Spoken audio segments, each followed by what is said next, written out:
Pictrusu tawriba matawduda yam nuwaizade. Henrygi nahangkhaygi punsi mahing kharada oirabaso khangba ngamle. Adu fibam thiraba mapa mama leitramba bhikhari amana hina nungaibagi maongni. Thongba thakpa loiraba tungda Pictruna Henrygi tengkot amada khara pirei. Boss, chaba horo. Nangsu saraslo.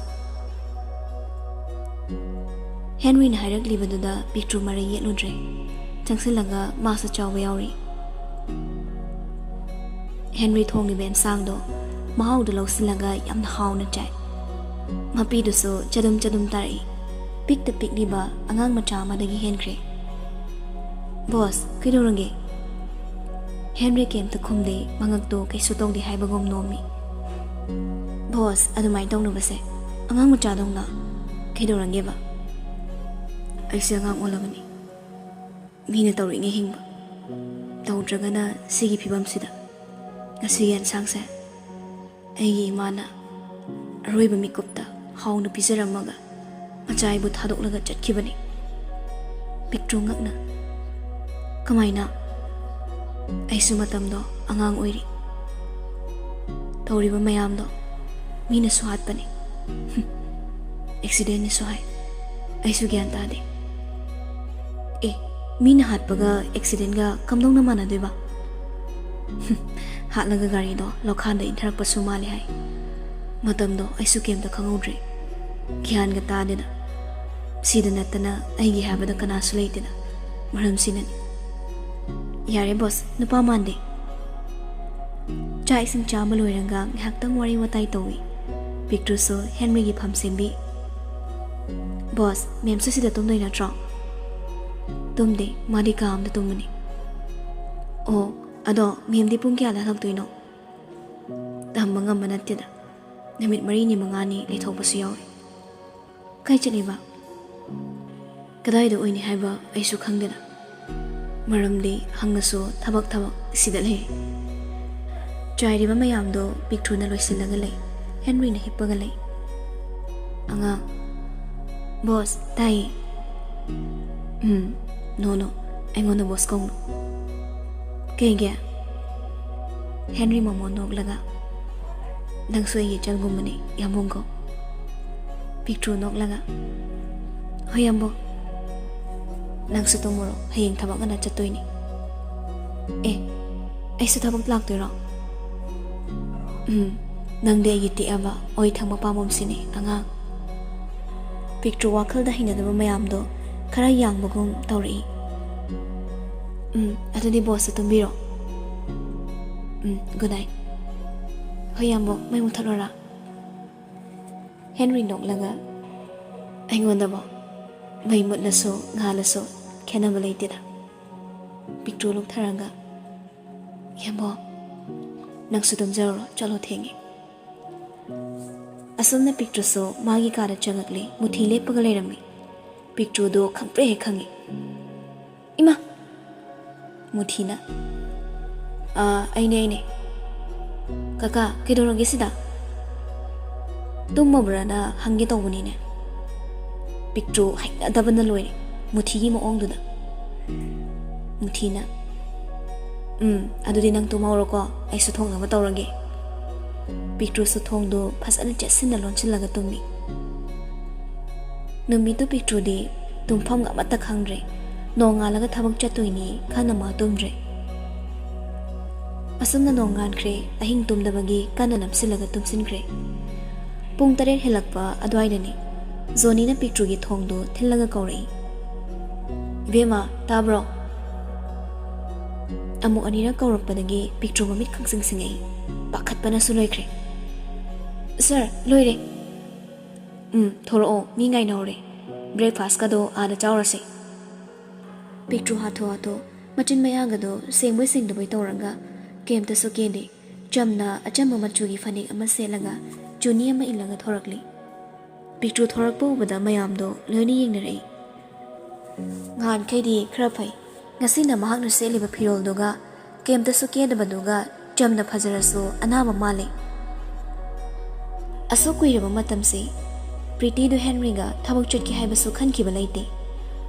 ꯑꯗꯨꯕꯨ ꯉꯁꯤꯗꯤ ꯀꯔꯤ ꯈꯜꯂꯛꯂꯕꯅꯣ ꯈꯪꯗ꯭ꯔꯦ ꯗ꯭ꯔꯦꯁꯇꯣ ꯌꯥꯝ ꯅꯥꯟꯅ ꯁꯦꯠꯂꯒ ꯃꯥꯁꯨ ꯌꯥꯎꯅꯤ ꯍꯥꯏꯅ ꯂꯩꯔꯤ ꯄ꯭ꯔꯤꯇꯤ ꯅꯣꯛꯂꯒ ꯐꯤꯕꯝꯁꯤꯒ ꯌꯥꯝ ꯍꯩꯅꯗꯦꯀꯣ ꯗꯥꯎ ꯌꯥꯗꯧ ꯃꯥꯟꯗꯦ ꯃꯃꯤꯠ ꯎꯖꯗ꯭ꯔꯕꯁꯨ ꯍꯦꯟꯔꯤ ꯃꯅꯥꯗꯤ ꯇꯥꯔꯤ ꯇꯥꯕꯅꯤꯅ ꯄꯤꯛꯇ꯭ꯔꯨꯕꯨ ꯅꯨꯡꯉꯥꯏꯖꯗꯦ ꯌꯥꯝ ꯇꯞꯅ ꯖꯣꯅꯤꯗ ꯍꯥꯏꯔꯛꯏ ꯀꯩꯗꯧꯒꯦ ꯃꯥꯅ ꯍꯩꯅꯗꯦ ꯍꯥꯏꯁꯦ ꯖꯣꯅꯤꯅ ꯕꯣꯁ ꯂꯥꯏꯔꯕꯒ ꯏꯅꯥꯛ ꯈꯨꯟꯕꯒ ꯈꯦꯟꯅꯕꯒꯤ ꯆꯥꯡꯁꯦ ꯍꯤꯔꯝ ꯈꯨꯗꯤꯡꯗ ꯁꯣꯟꯊꯔꯒ ꯂꯩ ꯀꯩꯁꯨ ꯅꯠꯇꯕ ꯗ꯭ꯔꯦꯁꯅꯤꯅ ꯃꯔꯝ ꯑꯣꯏꯔꯒ ꯃꯦꯝꯅ ꯑꯉꯥꯡꯁꯤꯕꯨ ꯏꯀꯥꯏꯕ ꯄꯤꯕꯅꯤ ꯌꯥꯔꯦ ꯆꯠꯅꯕ ꯇꯧꯔꯁꯤ ꯃꯌꯥꯝꯅ ꯂꯣꯏꯅ ꯊꯣꯡꯅꯔꯛꯂꯦ ꯖꯣꯅꯤ ꯒꯥꯔꯤ ꯍꯥꯡꯂꯒ ꯍꯦꯟꯔꯤꯕꯨ ꯀꯥꯍꯜꯂꯕ ꯇꯨꯡꯗ ꯄꯤꯛꯇ꯭ꯔꯨꯒꯤ ꯊꯣꯡꯗꯣ ꯍꯥꯡꯕꯤꯔꯛꯏ ꯄ꯭ꯔꯤꯇꯤꯁꯨ ꯄ꯭ꯔꯞ ꯆꯪꯁꯤꯜꯂꯒ ꯍꯦꯟꯔꯤꯒꯤ ꯅꯥꯛꯇ ꯐꯝꯂꯨꯏ ꯍꯦꯟꯔꯤꯅ ꯑꯉꯥꯡ ꯄ꯭ꯔꯤꯇꯤꯅ ꯀꯩ ꯑꯉꯥꯡꯅꯣ ꯋꯥꯍꯩꯗꯨ ꯇꯥꯔꯒ ꯍꯦꯟꯔꯤꯅ ꯖꯣꯅꯤ ꯑꯉꯥꯡꯗꯣ ꯍꯣꯏ ꯁꯥꯔ ꯖꯣꯅꯤ ꯄꯤꯛꯇ꯭ꯔꯨꯒꯤ ꯃꯅꯥꯛꯇ ꯆꯪꯁꯤꯜꯂꯒ ꯏꯕꯦꯝꯃ ꯅꯪ ꯅꯣꯏ ꯁꯥꯔ ꯁꯅꯤꯒ ꯇꯣꯡꯉꯣ ꯄꯤꯛꯇ꯭ꯔꯨ ꯁꯅꯤꯗ ꯌꯦꯡꯉꯤ ꯌꯥꯝ ꯍꯩꯅꯗꯅ ꯌꯦꯡꯂꯒ ꯂꯩ ꯒꯥꯔꯤꯗꯁꯨ ꯀꯥꯗꯦ ꯁꯅꯤꯗꯤ ꯒꯥꯔꯤꯒꯤ ꯊꯣꯡꯗꯣ ꯍꯥꯡꯂꯒ ꯄꯤꯛꯇ꯭ꯔꯨ ꯂꯥꯛꯄ ꯉꯥꯏꯔꯤ ꯀꯥꯈꯠꯂꯣ ꯖꯣꯅꯤꯁꯦ ꯄꯤꯛꯇ꯭ꯔꯨꯒꯤ ꯃꯑꯣꯡꯗꯨꯗ ꯈꯪꯂꯦ ꯅꯣꯛꯐꯦꯠ ꯇꯧꯔꯒ ꯏꯕꯦꯝꯃ ꯁꯤꯗ ꯂꯥꯛꯑꯣ ꯑꯩꯒ ꯆꯠꯂꯁꯤ ꯖꯣꯅꯤ ꯃꯥꯒꯤ ꯗ꯭ꯔꯥꯏꯚꯔꯗꯣ ꯑꯣꯟꯁꯤꯜꯂꯒ ꯅꯪꯁꯨ ꯒꯥꯔꯤ ꯁ꯭ꯇꯥꯔꯠ ꯇꯧꯔꯣ ꯁꯥꯔꯒꯤ ꯒꯥꯔꯤꯁꯨ ꯆꯠꯁꯦ ꯍꯥꯏꯔꯣ ꯄꯤꯛꯇ꯭ꯔꯨꯅ ꯖꯣꯅꯤꯒꯁꯨ ꯑꯅꯤꯗꯨ ꯄꯨꯟꯅ ꯇꯣꯡꯂꯤ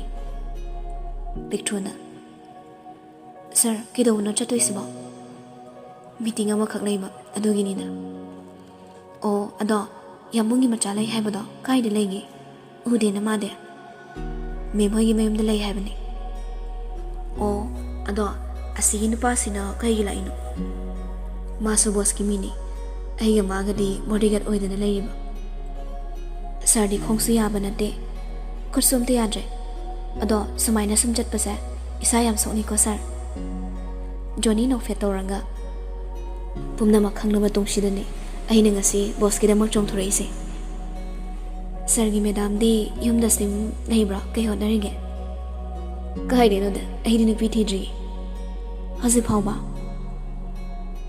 ꯃꯗꯨꯒꯤ ꯋꯥꯈꯜꯒ ꯑꯩꯉꯣꯟꯗ ꯂꯩꯇꯦꯗ ꯑꯩꯒꯤ ꯑꯣꯏꯔꯤꯕ ꯐꯤꯕꯝꯁꯤꯗ ꯃꯤꯒꯤ ꯃꯆꯥꯕꯨ ꯑꯩꯒꯤ ꯑꯣꯏꯅ ꯊꯝꯕ ꯄꯥꯝꯗꯦ ꯁꯥꯔꯒꯤ ꯋꯥꯈꯜꯗꯣ ꯌꯥꯝꯅ ꯁꯣꯟꯊꯈ꯭ꯔꯦ ꯑꯗꯨꯝꯅ ꯈꯟꯒꯅꯨ ꯇꯟꯖꯥꯗꯨꯗ ꯒꯥꯔꯤꯗꯣ ꯕ꯭ꯔꯦꯛ ꯈꯪꯐꯥ ꯐꯥꯔꯛꯏ ꯖꯣꯅꯤꯒ ꯄꯤꯛꯇ꯭ꯔꯨꯒꯁꯨ ꯀꯔꯤꯅꯣ ꯍꯥꯏꯅ ꯃꯃꯥꯡꯗ ꯌꯦꯡꯂꯤ ꯍꯦꯟꯔꯤ ꯈꯣꯏꯒꯤ ꯒꯥꯔꯤꯗꯨ ꯈꯥꯝꯈ꯭ꯔꯦ ꯄ꯭ꯔꯤꯇꯤꯅ ꯂꯥꯎ ꯂꯥꯎꯗꯅ ꯀꯨꯝꯊꯔꯛꯂꯤ ꯁꯛ ꯍꯥꯏꯁꯤꯅꯤ ꯄꯥꯄꯤ ꯑꯉꯥꯎ ꯑꯐꯩꯗꯧꯅ ꯍꯦꯟꯔꯤꯁꯨ ꯃꯈꯨꯠꯅ ꯃꯥꯔꯒ ꯀꯨꯝꯊꯔꯛꯏ ꯑꯗꯨꯒ ꯅꯥꯀꯟꯗ ꯀꯟꯅ ꯑꯣꯔꯤ ꯄ꯭ꯔꯤꯇꯤ ꯏꯜꯂꯤꯕ ꯐꯤꯗꯣ ꯂꯥꯛꯇꯅ ꯂꯪꯈ꯭ꯔꯤ ꯑꯗꯨꯒ ꯁꯧ ꯁꯧ ꯂꯥꯡꯗꯅ ꯁꯅꯤꯒꯤ ꯒꯥꯔꯤꯗ ꯀꯥꯏ ꯃꯊꯣꯡ ꯃꯔꯝ ꯈꯪꯗꯕ ꯄꯥꯄꯤꯁꯤꯒꯤꯅꯦ ꯁꯤꯈꯤꯕꯁꯨ ꯅꯠꯇꯕ ꯃꯤꯅꯥꯏ ꯍꯥꯏꯁꯤꯅꯤ ꯄꯤꯛꯇ꯭ꯔꯨꯅ ꯍꯩꯃꯥ ꯌꯥꯝꯕꯨꯡꯁꯦ ꯑꯣꯏꯔ ꯃꯥꯜꯂꯦ ꯁꯥꯔ ꯖꯣꯅꯤꯅ ꯍꯣꯏꯅꯦ ꯑꯁ ꯕꯣꯁ ꯁꯤꯗꯤ ꯀꯃꯥꯏꯅ ꯇꯧꯅꯤ ꯌꯦꯡꯁꯤ ꯆꯠꯂꯣ ꯄꯤꯛꯇ꯭ꯔꯨꯁꯨ ꯒꯥꯔꯤꯗꯒꯤ ꯄ꯭ꯔꯞ ꯀꯨꯝꯊꯔꯛꯂꯒ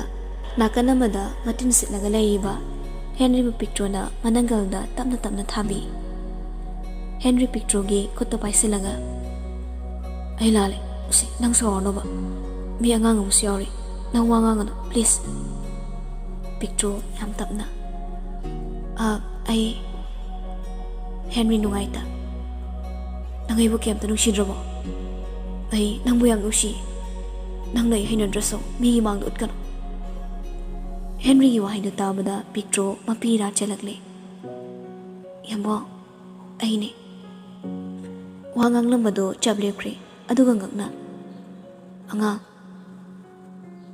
ꯁꯦ ꯆꯤꯟ ꯇꯦꯡꯊꯣꯛꯑꯁꯦ ꯏꯁꯤꯡ ꯑꯃ ꯄꯤꯔꯛꯏ ꯍꯦꯟꯔꯤꯁꯨ ꯂꯧꯔꯒ ꯃꯆꯤꯟꯗꯨ ꯇꯦꯡꯊꯣꯛꯂꯦ ꯄꯤꯛꯇ꯭ꯔꯨꯅ ꯃꯥꯒꯤ ꯌꯥꯜꯂꯤꯕ ꯐꯤꯗꯨꯅ ꯍꯦꯟꯔꯤꯕꯨ ꯇꯩꯊꯣꯛꯄꯤ ꯑꯉꯥꯡ ꯌꯥꯔꯦꯁꯦ ꯌꯥꯝꯕꯣ ꯌꯥꯅꯤꯌꯦ ꯀꯩꯁꯨ ꯇꯧꯔꯣꯏꯗ ꯂꯥꯛꯑꯣ ꯆꯪꯉꯁꯦ ꯑꯅꯤꯗꯨ ꯒꯥꯔꯤꯗ ꯆꯪꯉꯛꯂꯒ ꯐꯝꯃꯤ ꯄꯤꯛꯇ꯭ꯔꯨꯅ ꯁꯥꯔ ꯑꯩ ꯁꯤꯗ ꯇꯣꯡꯉꯒꯦ ꯖꯣꯅꯤ ꯃꯣꯃꯣꯟ ꯅꯣꯛꯂꯒ ꯐꯝꯃꯣ ꯐꯝꯃꯣ ꯍꯦꯟꯔꯤꯁꯨ ꯇꯨꯃꯤꯟꯅ ꯐꯝꯃꯤ ꯅꯥꯀꯟꯗ ꯑꯃꯨꯛ ꯂꯩꯊꯣꯔꯛꯂꯒ ꯄꯤꯛꯇ꯭ꯔꯨ ꯌꯥꯝ ꯅꯨꯡꯁꯤꯅ ꯌꯥꯝꯕꯣ Henry khonjel tabada thamoi de yebugum toy nushiba wai khonda Yambung gi mingo se Henry gi mafam dagi lathokhrabani adubu ngasi de nahona na ningsinghale Yambong kaidorange nasanu ngai tabra asi hairaga Henry gi marai bakta makhunda thammi aya siriam sai Yambong kamai tawni side asai pharmacy dagi guli malaria jasin sira Henry ngangna tumini lei Yambong ha thai sir gari amta khambiyo driver du so gari khami aduga ibema kidorage sir se masanu ngai ti pharmacy da sida lei ai guli le rake driver du so ngai Henry so ngai kare boss bo hospital do oina puna ba torse Henry na aima ai kem to tawni yani da sung kok se ngorokpa oni ngak pungini picture gari dagi fan chong thakre koiro Yambo ai thuna le rake Henry na wangang maga nang hodre picture yam thuna chatkre matom te Henry so momonok laga machin do so nei kari no masi engona tambiri sibo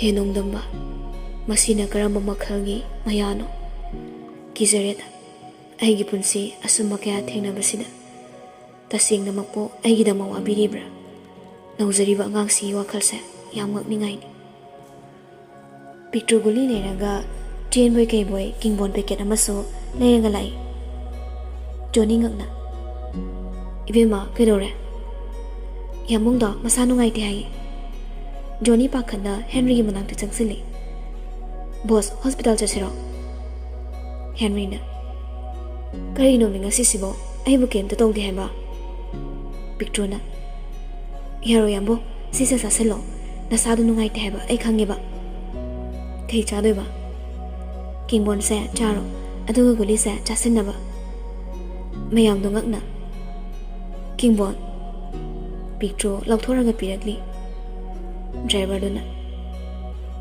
kai ne bema na wada loiba nangre zoni ne ingi torai Henry sodong mata kingbon karino haiba khangma nate ngasi ni lauraga chai amu su phulli picture na ising pire Yambong ising se kaino kingbon sit em hau zani na Johnny nok laga hawani boss ngasi kak chabai ni guli chasila matungda gari amuk thongba horakle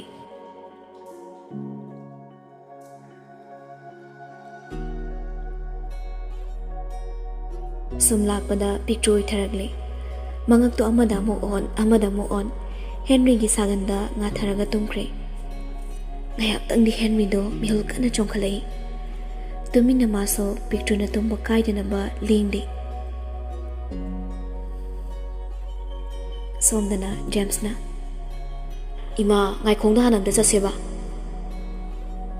anuna ibungo hayeng la kaino chalasi minangbo ngasi dine yum phawde yoro kiseba ima ngak tangni ba yok tho se habani sanalna ama yare yare ngasi gi ningai se yaroi thoiba ngai khong la chalo moi mayam do mayum de chang na khai picture hoida lai James su gari nagi proper kum tharak laga masadu yam soli bani picture oning man khidana ngai ngam dana changseli dana mani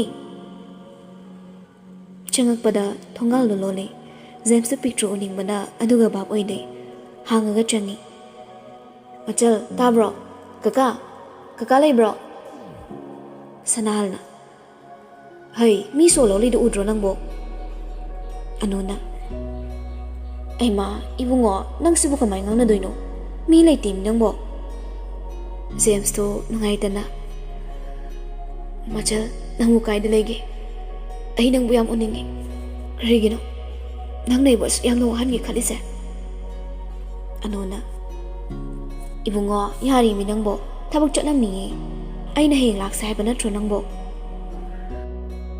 mama hoina namdana themlaga purakle masadu leita phom khangde mamita picture da uraga lei somda so sisipur yore Henry picture bo hodok pangamre Masu dum phamnaga lei. Mana khara lengmadagi pictro mamito tapna pangai.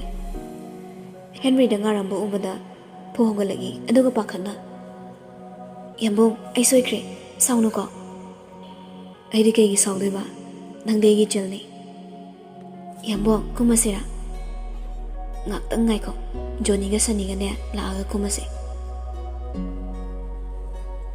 Asumna meeting hek loibaga hotel amada changaga chai ising punna chai. Adu pretty Henry gi manakta phau nakpirakpa natri. Picture na magi da mawabi ba mayam du khalaga Henry so mo wakhal jawtoksai nungaitaba su phawi. Sanina boss chana batorse. Henry na chalase. Pretty na ngai ko akhoi ada chatoini. Johnny na ma'am kaidano. Pretty na Bazar ni nui changoi draw.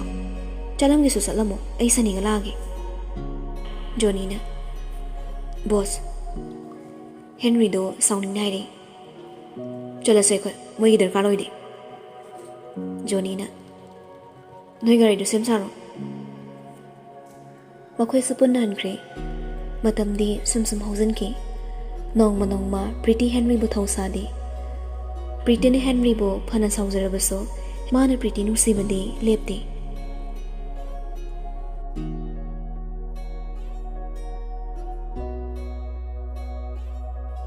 Somdana Jemso picture thibada mathwai thagadori. To museum da laiti Brahmasina picture gi leifam su khangdi. Dadagi machal nang mukai da leige. Ai yang wari. Nang leita base. Nang ai bunu shidrabo. Ai bu thadok laga karigi lot ni no. Som the picture thabang mayam duga Henry gi amo ko chen bada yak ta pho wakal du sangsaba ngamde. Sumna dagi tumlam dai mikup ta khaktani Newton amadi zelfu ningsing zaba. Tumpham khangde kaplaga. Dada ai nang bu yam nungsi. Nai gi magla da oiraso amuk ta di lak laga. Ai gi pukning gi awa base amuk ta phongan mi. Newton gi photo du ko laga capture banatana kari sa taw mangamdi. Ta James nangi thamoy na sukan mali. Ay basa na ribra. Nang na hanjin. Ay ring asiso nang mo ngay riye da James. Ahing kaya di tumdi kapaga tumdeli. No pagi punsi loiramra hay na sukanjay. Matamagi kong chati kanano sungay batongdi. Kamba sungamdi. Ano na?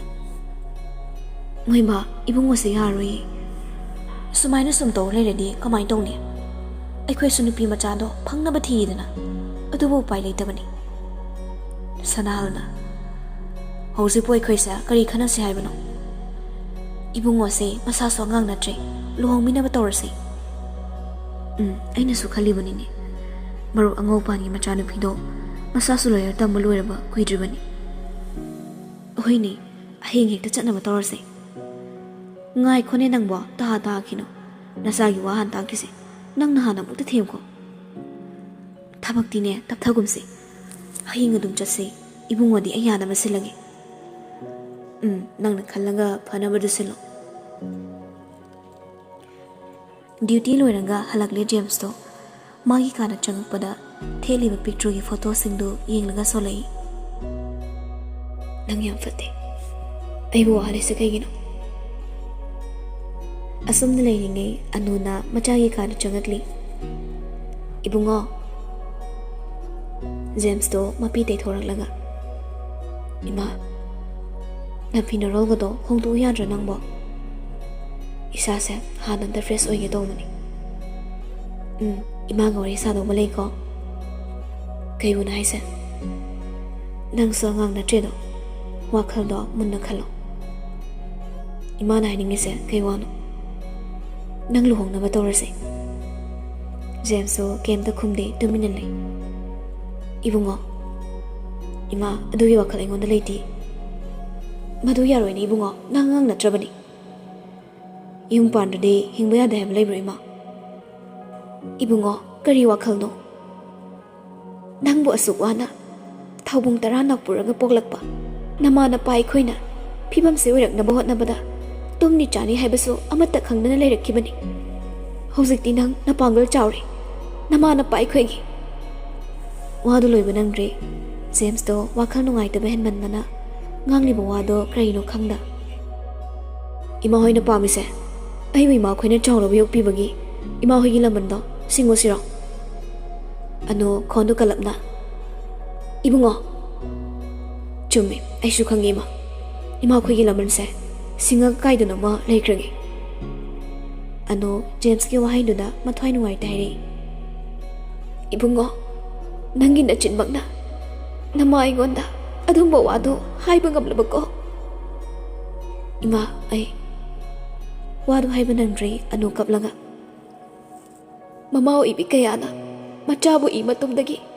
ꯆꯥꯎꯅꯕ ꯑꯁꯨꯛꯀꯤ ꯃꯇꯤꯛ ꯑꯍꯤꯡ ꯀꯌꯥ ꯋꯥꯅ ꯇꯨꯝꯗꯅ ꯏꯆꯥꯗꯨꯕꯨ ꯆꯥꯎꯔꯗꯤ ꯈꯟꯅ ꯉꯥꯏꯖꯕ ꯀꯌꯥꯗꯣ ꯃꯄꯥ ꯃꯃꯥꯅ ꯃꯆꯥꯕꯨ ꯆꯥꯎꯅꯕ ꯌꯣꯛꯈꯤꯕꯒꯤ ꯂꯃꯟ ꯁꯤꯡꯅꯕꯒꯤꯗꯃꯛꯇꯔ ꯃꯆꯥ ꯄꯣꯛꯏꯕ꯭ꯔꯥ ꯑꯗꯨꯒ ꯅꯪꯅ ꯅꯃꯥ ꯑꯩꯉꯣꯟꯗ ꯑꯁꯨꯛ ꯀꯟꯕ ꯋꯥꯍꯩ ꯂꯃꯟ ꯁꯤꯡꯉꯒ ꯀꯗꯥꯏꯗꯅꯣ ꯆꯠꯈ꯭ꯔꯒꯦ ꯍꯥꯏꯕ ꯑꯁ ꯏꯃꯥ ꯋꯥꯊꯤ ꯇꯧꯅꯨꯀꯣ ꯑꯅꯨ ꯃꯄꯤ ꯇꯩꯊꯣꯛꯅ